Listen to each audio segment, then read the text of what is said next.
masih terguncang dari pengalamannya sebelumnya, kembali ke bukit untuk mencari jawaban. Malam sudah jatuh, dan bulan purnama yang pucat terhalang oleh awan gelap. Ardi, mengenakan jaket kulitnya yang kini terlihat lebih kusut, berjalan dengan hati-hati di jalan setapak yang licin, diterangi oleh senter kecil di tangannya.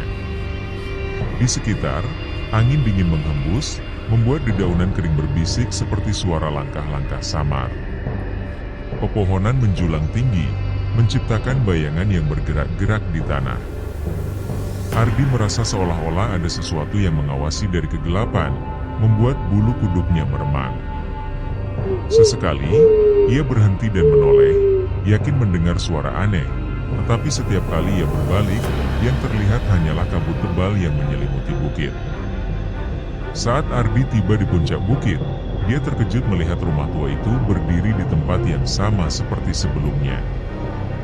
Dindingnya yang lapuk dan tertutup lumut tampak lebih menakutkan di bawah cahaya bulan yang pucat. Ardi merasakan detak jantungnya semakin cepat, tapi rasa penasaran yang membara membuatnya maju. Bayangan di sekitar rumah tampak lebih gelap, seolah-olah kegelapan itu berasal dari rumah itu sendiri. Asap tipis mulai mengepul dari cerobong yang rusak, mengisyaratkan bahwa rumah itu masih hidup. Jaket kulitnya bergesekan dengan ranting-ranting kering saat ia mendekati pintu. Langkahnya semakin lambat, sementara setiap suara di sekitarnya terasa semakin dekat dan mengancam. Ardi, dengan hati-hati melangkah ke depan pintu yang setengah terbuka, melihat jejak kaki yang aneh di tanah lembab di sekitar rumah. Jejak kaki itu terlihat tidak wajar, lebih besar dari ukuran manusia biasa, dan mengarah ke pintu depan. Jaketnya kini basah oleh embun malam, dan tangan Ardi gemetar saat menyentuh gagang pintu yang dingin. Sebelum ia sempat masuk, suara derit dari dalam rumah menghentikan langkahnya. Pandangan Ardi terpaku pada kegelapan di dalam rumah, dan bayangan sesuatu yang bergerak cepat terlihat di balik jendela yang pecah. Nafasnya tertahan, dan ia tahu bahwa sesuatu, atau seseorang, ada di dalam. Sambil mencoba menenangkan diri, Ardi mengelilingi rumah, mencari cara lain untuk masuk tanpa diketahui. Di jendela samping, yang setengah tertutup oleh tirai lusuh, ia melihat bayangan bergerak. Itu bukan bayangan nenek tua yang ia temui sebelumnya. Bayangan itu tinggi, besar, dan bergerak dengan gerakan yang halus namun mengancam. Ardi merunduk, bersembunyi di balik dinding kayu yang dingin dan rapuh. Kegelapan semakin pekat, dan suara samar bisikan terdengar dari arah rumah, memanggil namanya, Ardi. Tubuhnya kaku, dan keringat dingin membasahi lehernya. Ia menelan ludah, berusaha mencari keberanian untuk melangkah lebih jauh. Di balik rumah, Ardi menemukan sebuah pintu kecil yang setengah tertutup oleh rerumputan liar dan lumut tebal. Tangannya gemetar saat ia menarik pintu itu, mengeluarkan derit yang tajam dan menyeramkan. Di dalam, tampak tangga kayu yang menurun ke ruang bawah tanah yang gelap dan berbau lembab. Ardi menyalakan senternya, memperlihatkan dinding batu berjamur yang dipenuhi coretan aneh dan simbol-simbol yang tidak ia mengerti. Langkah-langkah kakinya terdengar berat saat ia turun, setiap derak lantai membuat hatinya berdebar kencang. Sesuatu yang dingin dan tak terlihat seolah menyentuh pundaknya, membuatnya hampir terjatuh. Di bawah, di ujung lorong gelap, cahaya redup dari lilin yang hampir pada menarik perhatiannya. Di ruangan kecil dan sempit di bawah tanah, Ardi menemukan meja tua yang penuh dengan benda-benda aneh. Botol kaca berisi cairan berwarna aneh, potongan rambut, dan boneka lusuh yang dipenuhi paku. Di dinding tergantung foto-foto hitam putih yang sudah memudar, wajah-wajah yang ia kenali sebagai penduduk desa, tapi mereka terlihat lebih tua dari waktu yang seharusnya. Ardi mundur dengan ngeri, dan tiba-tiba ruangan itu terasa lebih dingin. Bayangan besar kembali muncul, kali ini lebih dekat, menutup pintu di belakangnya dengan suara keras. Ardi merasakan jantungnya hampir berhenti, dan pandangan matanya beralih ke lilin yang semakin padam, membuat kegelapan perlahan melahapnya. Dalam kegelapan yang semakin pekat, Ardi merasakan sesuatu yang berat menghampirinya. Langkah kaki besar terdengar mendekat, dan tanpa berpikir panjang, ia berlari ke arah pintu, mencoba melarikan diri. Bayangan besar yang tadi hanya mengintai, kini mulai mengejarnya. Nafas Ardi terdengar terengah-engah, keringat membasahi wajahnya. Jaket kulitnya terkoyak oleh ranting-ranting saat ia berlari keluar, terhuyung-huyung menuruni bukit yang diselimuti kabut tebal. Tapi sesuatu terus memburu di belakangnya. Semakin dekat, seolah-olah bayangan itu adalah bagian dari bukit yang tidak ingin melepaskannya. Ardi merasa kakinya semakin berat, dan suara bisikan kembali terdengar, "Kau takkan pernah pergi." Setelah melarikan diri dari bayang-bayang yang mengejarnya, Ardi merasa semakin tersesat di dalam rumah yang seakan berubah bentuk. Dinding-dinding koridor kini penuh dengan lukisan tua yang menggambarkan wajah-wajah menyeramkan. Semua mata dalam lukisan tersebut menatap langsung padanya, seolah mengawasi setiap langkahnya. Cahaya remang-remang dari lilin di ujung lorong menerangi jalan setapak yang menuntunnya ke sebuah pintu kayu berat di bagian akhir lorong, di mana samar-samar terdengar suara rintihan pelan dari dalam. Ardi menahan napas dan mendekati pintu kayu tersebut. Saat menyentuh gagangnya, ia merasakan sensasi dingin menusuk jari-jarinya. Dengan perlahan, ia membuka pintu dan menemukan dirinya di dalam ruangan kecil dengan dinding yang tertutup karat dan kelembaban. Di tengah ruangan terdapat cermin besar yang sedikit retak. Namun, saat Ardi menatap cermin itu, ia tak melihat pantulannya sendiri, melainkan sosok seorang anak kecil yang memandangnya dengan tatapan kosong dan mata penuh air mata.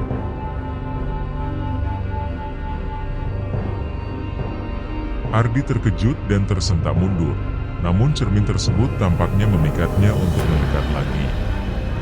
Sosok anak kecil dalam cermin mulai tersenyum dengan senyum yang tak wajar, dan perlahan bayangan itu berubah menjadi nenek misterius dengan tatapan menyeramkan. Mulutnya bergerak, tanpa suara, namun Ardi dapat mendengar bisikan di kepalanya, "Kau tidak bisa lari, Ardi." Kata-kata tersebut menggema dalam pikirannya, membuat bulu kuduknya berdiri. Merasa tidak sanggup berada lebih lama di ruangan tersebut, Ardi berbalik dan berlari keluar. Namun, ia menemukan dirinya kembali di ruang keluarga yang kini jauh lebih gelap dan penuh bayangan yang bergerak. Lantainya kini terasa licin oleh cairan hitam yang mengalir keluar dari dinding. Aroma busuk semakin kuat, membuatnya hampir muntah. Sosok-sosok bayangan kecil, seperti anak-anak, bergerak di sudut-sudut ruangan, mengeluarkan suara tawa lirih yang menghantui. Ardi berjalan menjauh, mencoba mencari pintu keluar, tapi setiap jalan yang ia ambil berakhir dengan tembok atau pintu tertutup. Hatinya mulai dipenuhi keputusasaan, dan bayangan-bayangan mulai mengitarinya lebih rapat. Suara tawa nenek misterius itu kembali terdengar, kali ini semakin keras dan menggaung di setiap sudut rumah. Ia merasakan bahwa ia terperangkap dalam mimpi buruk yang tidak berujung. Setiap langkah membawanya lebih jauh ke dalam kegelapan. Ardi mencoba menarik napas panjang, berusaha menenangkan dirinya, tetapi suara detak langkah mendekat dari arah belakang membuat tubuhnya menegang. Ia tidak berani menoleh. Namun, suara langkah itu semakin dekat, dan kali ini disertai oleh suara seretan seperti seseorang menyeret sesuatu yang berat. Dengan gemetar, Ardi akhirnya memberanikan diri untuk berbalik, dan di sana ia melihat sosok nenek itu berdiri diam. Tubuhnya terbungkuk, matanya menyala merah, dan mulutnya menyeringai lebar, mengeluarkan suara napas berat. Ardi tersentak mundur, namun nenek itu mulai mendekatinya perlahan. Setiap langkahnya membuat lantai kayu berderit keras. Ardi mencoba berlari, tapi seolah ada energi tak terlihat yang membuat kakinya semakin berat. Bayangan-bayangan mulai bergerak dan menjerat dirinya, menambah rasa sesak yang membuatnya sulit bernapas. Ia mendengar suara bisikan di kepalanya, kau akan tetap di sini selamanya." Di tengah usahanya untuk melarikan diri, Ardi menabrak meja kayu tua yang membuatnya tersandung dan jatuh ke lantai. Saat ia bangkit, ia melihat bahwa meja tersebut ternyata penuh dengan benda-benda pribadi, seperti foto keluarga tua yang sudah pudar. Foto-foto itu memperlihatkan nenek dalam berbagai fase hidupnya, selalu dengan ekspresi dingin dan mata yang suram. Pada salah satu foto, Ardi melihat bayangan dirinya berdiri di belakang nenek dalam sebuah foto lama yang diambil di rumah ini. Ardi merasa semakin kehilangan harapan. Ia berlari ke arah lain dan membuka sebuah pintu yang membawanya ke ruang bawah tanah. Bau lembab dan busuk langsung menyeruak, disertai oleh suara tetesan air yang menghantui. Di ruangan bawah tanah ini, terdapat peti-peti tua berlapis debu dan kain yang ditutupi noda merah gelap. Tiba-tiba, salah satu peti bergerak sedikit, dan terdengar suara ketukan dari dalamnya. Dengan jantung berdebar, Ardi mendekati peti yang bergerak tersebut. Tangannya gemetar saat meraih tutup peti, dan perlahan-lahan ia membukanya. Di dalam, ia menemukan boneka tua yang terlihat mirip dengan nenek, dengan mata yang tampak hidup. Boneka itu bergerak sendiri, dan mulutnya terbuka, berbisik dengan suara serak, "Kau tidak akan pernah keluar dari sini, Ardi." Ardi segera menjatuhkan peti dan mundur dengan panik, berusaha mencari jalan keluar. Namun, saat ia berbalik, ia mendapati pintu menuju ruang bawah tanah telah hilang, seakan tidak pernah ada sebelumnya. Dinding di sekitarnya tampak bergerak, mengunci dirinya dalam ruangan bawah tanah itu. Suara tawa nenek kembali terdengar, lebih nyaring dan memekakan telinga. Dalam keputusasaan, Ardi berusaha mencari alat atau senjata apapun yang bisa digunakan untuk bertahan. Ia menemukan sebuah palu tua yang tergeletak di lantai, lalu menggenggamnya erat. Namun, ketika ia melihat bayangan dirinya di dinding, ia melihat bayangannya berubah menjadi sosok nenek yang menyeringai padanya. Bayangan itu menggerakkan palu yang sama, seolah menirukan gerakannya, namun dengan ekspresi yang sangat menyeramkan. Ardi menggenggam palu dengan erat, mencoba mengumpulkan keberanian sambil menatap bayangannya yang berubah menjadi sosok nenek di dinding. Bayangan nenek itu tersenyum lebar, dengan gigi kuning dan runcing yang menjulang, lalu berbisik lirih, Ardi, kamu akan menjadi bagian dari rumah ini." Ardi mundur perlahan, namun bayangan itu semakin besar, menjulur dari dinding dan mengelilingi ruangan, seolah hidup dan semakin menghimpitnya. Dengan ketakutan yang semakin mendalam, Ardi akhirnya berteriak, suaranya bergema ke seluruh rumah. Tiba-tiba, dari balik kegelapan, terdengar suara derap langkah berat mendekat dari lantai atas. Suara itu semakin dekat, terdengar seperti langkah kaki seseorang yang menyeret benda berat di belakangnya. Setiap langkah memecahkan kesunyian dan membawa hawa dingin yang menusuk tulang. Ardi tahu, sosok yang mendekat itu bukan manusia biasa. Ardi dengan cepat berlari ke arah sudut ruangan, mencoba menyembunyikan dirinya, namun ruangan itu seolah hidup dan terus berubah. Dinding-dindingnya terlihat seperti bergeser perlahan, mengunci Ardi di dalamnya. Dengan napas tersengal-sengal, ia menyadari bahwa setiap sudut ruangan dipenuhi dengan cermin-cermin yang menampakkan bayangan wajahnya yang ketakutan. Namun, di salah satu cermin, ia melihat sosok nenek yang berdiri di belakangnya, semakin dekat dan tersenyum lebar. Merasa semakin terpojok, Ardi mencoba memecahkan cermin-cermin tersebut dengan palu di tangannya. Pecahan kaca berhamburan, namun setiap pecahan yang jatuh ke lantai memunculkan sosok kecil nenek yang tersenyum sinis, berbisik kepadanya, "Jikamu tidak bisa lari, Ardi." Suara tersebut bergema di seluruh ruangan, menggema seolah berasal dari seluruh sudut rumah tua itu.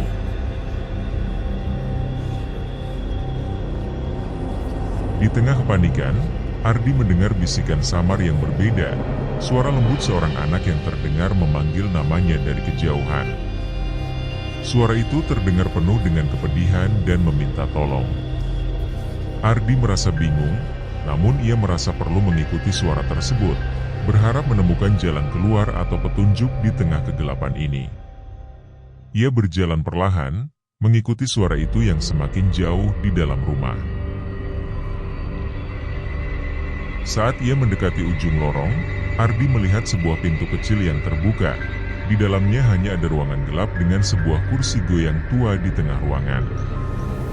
Di kursi tersebut, duduk sosok kecil seorang anak dengan punggung menghadap Ardi. Rambut anak itu panjang dan berantakan, sementara bahunya bergetar seakan sedang menangis dalam diam. Ardi dengan ragu mendekati anak tersebut. Namun saat ia menyentuh bahunya, anak itu perlahan menoleh.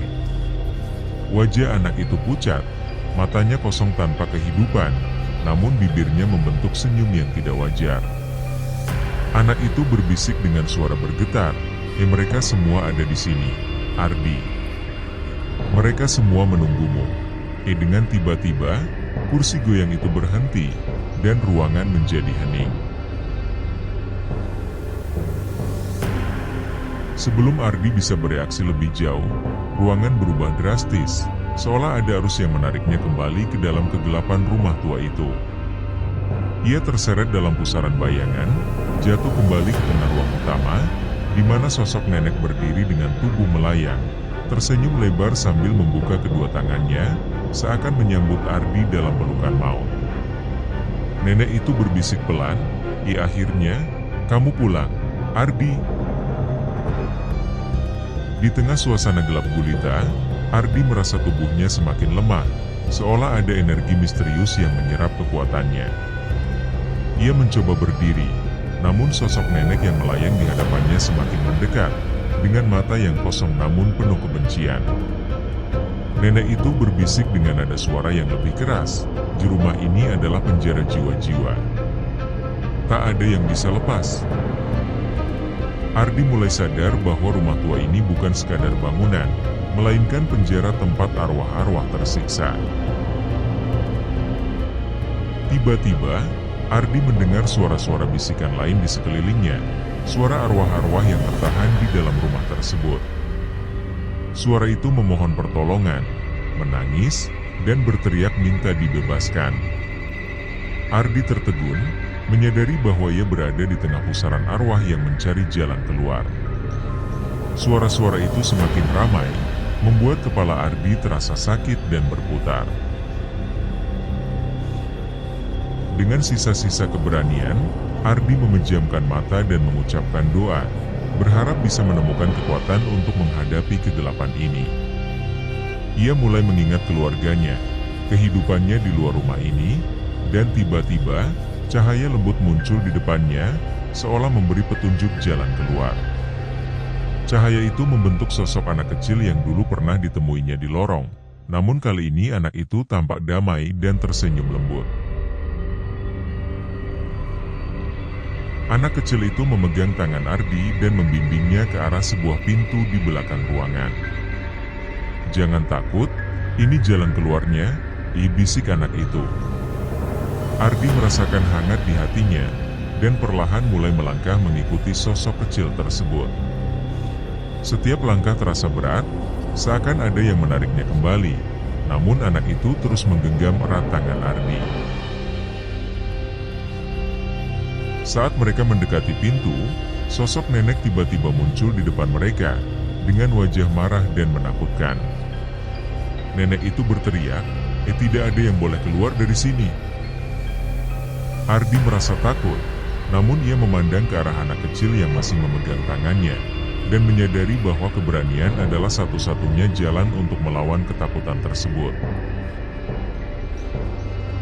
Ardi berteriak dengan lantang, menantang sosok nenek yang menghalangi jalannya. Ia mengayunkan palu ke arah nenek itu, yang mengeluarkan jeritan keras dan menghilang dalam pusaran bayangan.